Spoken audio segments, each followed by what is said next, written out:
Hi, hello and welcome to the channel Nursing in Handy. Today we will discuss about minor disorders of newborn. If you find this page useful, kindly like, share and subscribe it.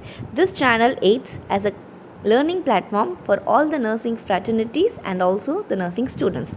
So why we have to consider the minor disorders of newborn is, even if we neglect the minor ailments in the newborn, it can lead to the increase in newborns mortality rate.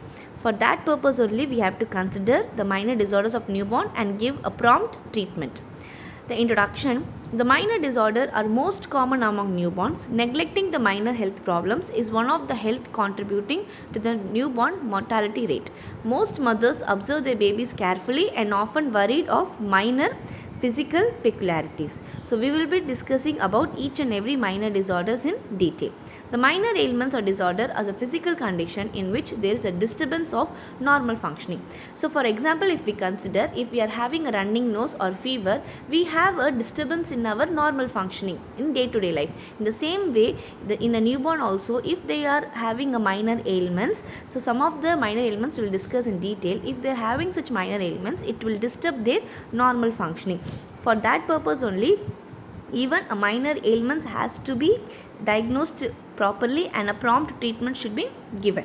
So we will see one by one what are the minor disorders in newborn. So first we will see the oral and perianal thrush. So what is oral thrush? So it is a fungal infection caused by a Candida albicans. So it is a infection which is being caused by a causative organism is Candida albicans.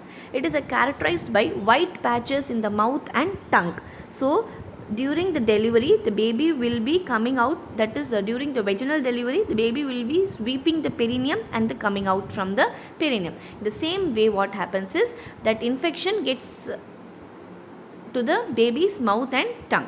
So next we'll see perianal thrush. The perianal thrush is cause soreness of the buttocks and is secondary to the oral infection. So we will see the management of oral and perianal thrush. Topical application of nystatin or amphotericin cream. Miconazole suspension is swapped inside the infant's mouth 3 times a day for 4 to 5 days. Oral application of 0.5% of solution of gentian violet after each feed. And after each and every feed, the baby's mouth and mother's nipple should be cleaned thoroughly. So this is the management of perianal and oral thrush. So next we will see the ophthalmia neonatum. So any purulent discharge from the eyes of an infant within 21 days of birth is considered as ophthalmia neonatum.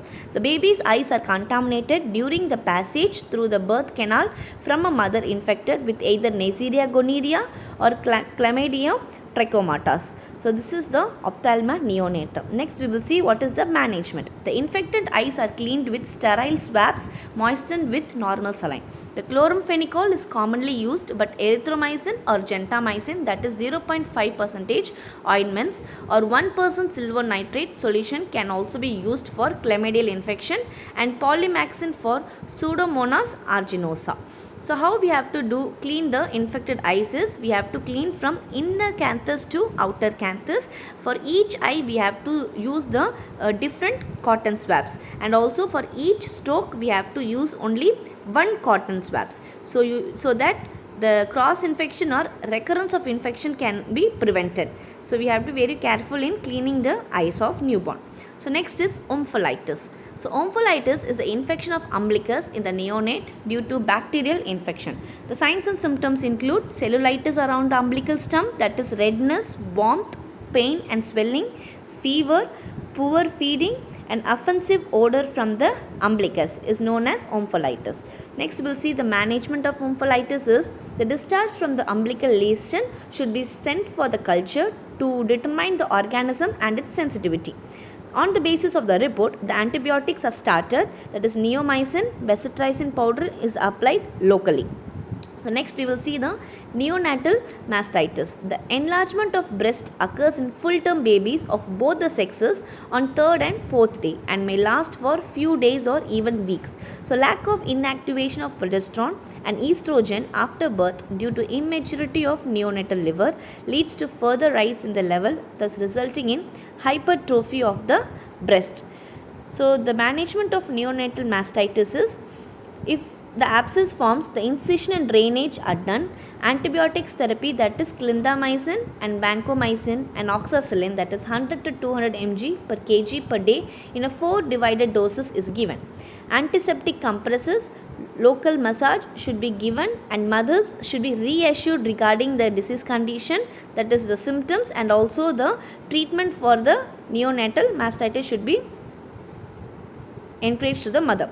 So next is nasopharyngitis. It is an acute infection of the respiratory tract which is usually caused by airborne organisms transmitted by parents, visitors or staff to the baby.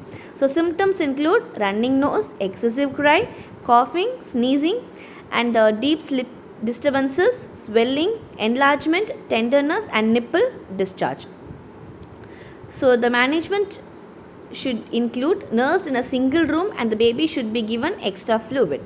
The nostrils cleaned by cotton swabs and normal saline and nasal spray or drops can be used in order to lubricate the secretion. If we lubricate the secretion, it is easy for nurses and the caregiver to remove those secretions from the nose.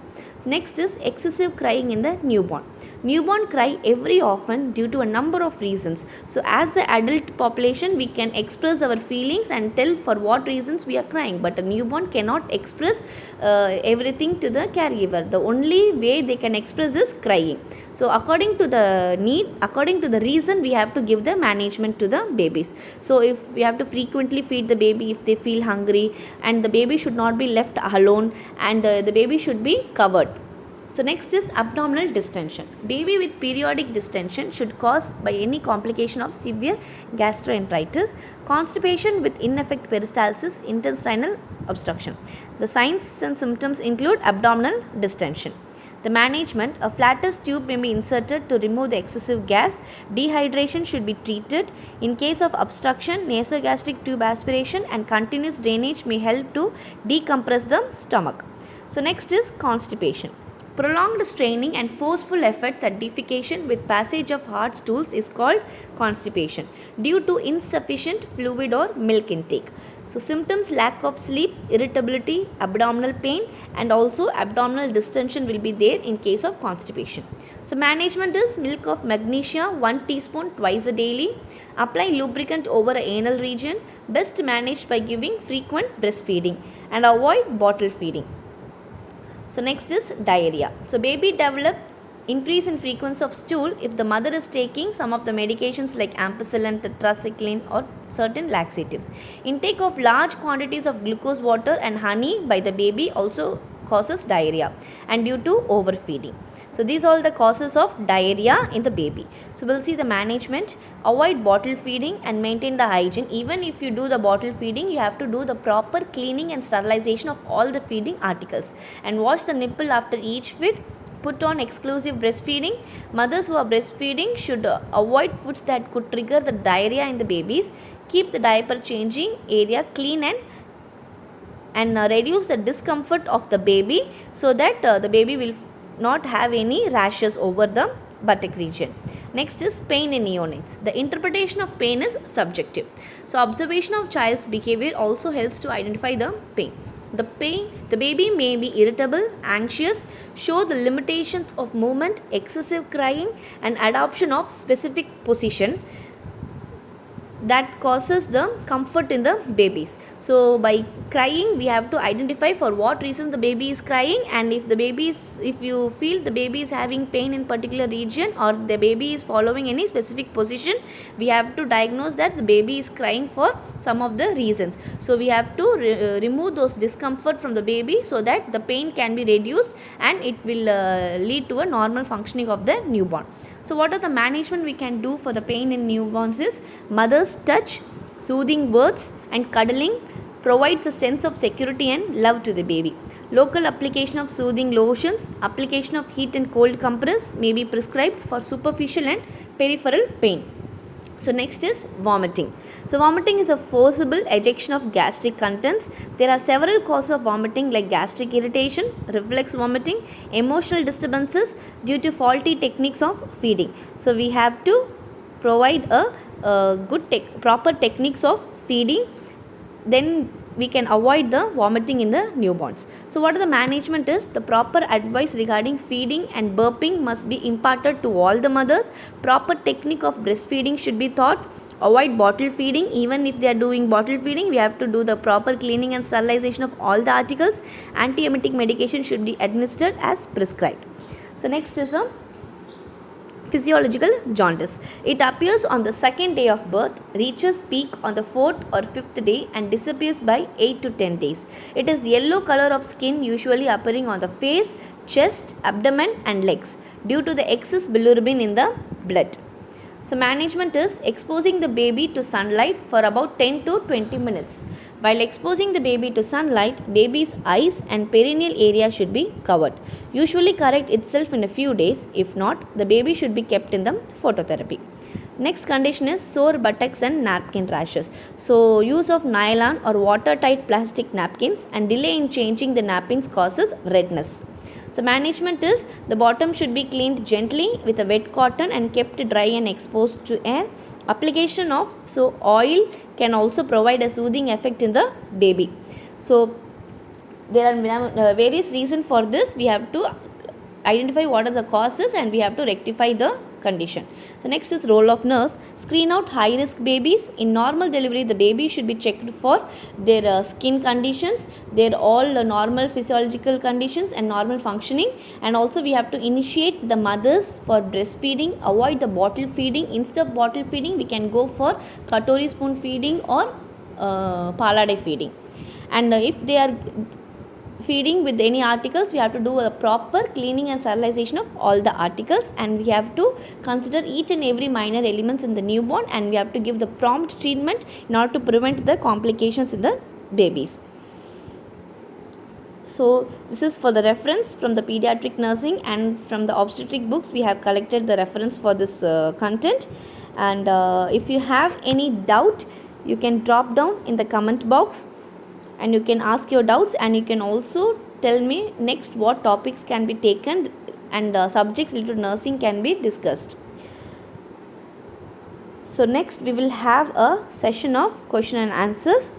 This is a time for evaluation, so we will see how far you know the conditions are. So can you tell me what is the condition is? What is this minor ailment is? Yes, you are correct. The condition is oral thrush. So we will see next. So can you guess what is this condition? What is this minor ailments in the newborn is? Yes, very good. This is neonatal mastitis. So next we will see the signs and symptoms of the particular condition. Redness, warmth, pain, swelling, fever, poor feeding, offensive odor from the umbilicus. Can you guess what the minor symptoms of the newborn will be? Yes, very good. The condition is omphalitis. So far we have discussed about the minor disorders of newborn. For each and every disorder, we have also discussed the signs and symptoms and its management. If you find the page is very useful, kindly like it, share it and subscribe it. If you have any doubt, drop down in the comment box. Thank you for watching.